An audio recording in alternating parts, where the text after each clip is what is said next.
Nigel Farage revealed what he believes to be the EU's next plot to force the UK to remain in the EU through the use of a no-deal Brexit. Brexit Party leader Nigel Farage announced that he believed the EU was planning to use a no-deal Brexit to their advantage and hopes it brings down the UK government. He explained that he lacks confidence in both Boris Johnson and Jeremy Hunt sticking to their Brexit promise. The ardent Brexiteer concluded that the EU's plot would culminate in either a general election for the UK or a second referendum. While speaking to LBC caller Tony, Mr. Farage said, "If the Tory leadership winner said right, I'm not mucking about this time. We are leaving on the 31st of October and we mean it. We are putting everything in place to do that. Do you think in those circumstances that the EU would come and talk to us?" The caller replied, "Yes. They might talk to us if they know that the half of Parliament is going to back what the Prime Minister would say. This is because they know that they would go back and stop it, so they would never ever change it," the Brexit Party leader responded.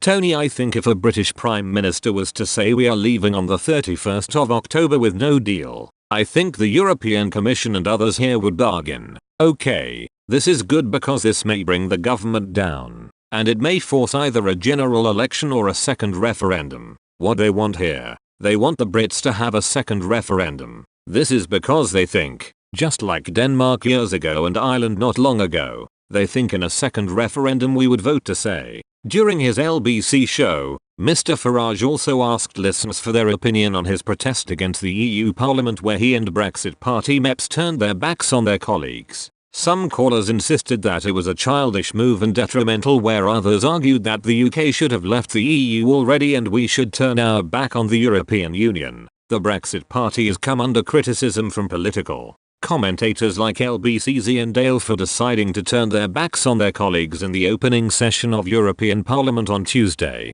The Liberal Democrats also faced condemnation for their decision to wear BCKS to Brexit t-shirts to Parliament. Mr. Farage has defended his party's actions, insisting that he does not recognise the nation of Europe but rather Europe as individual states.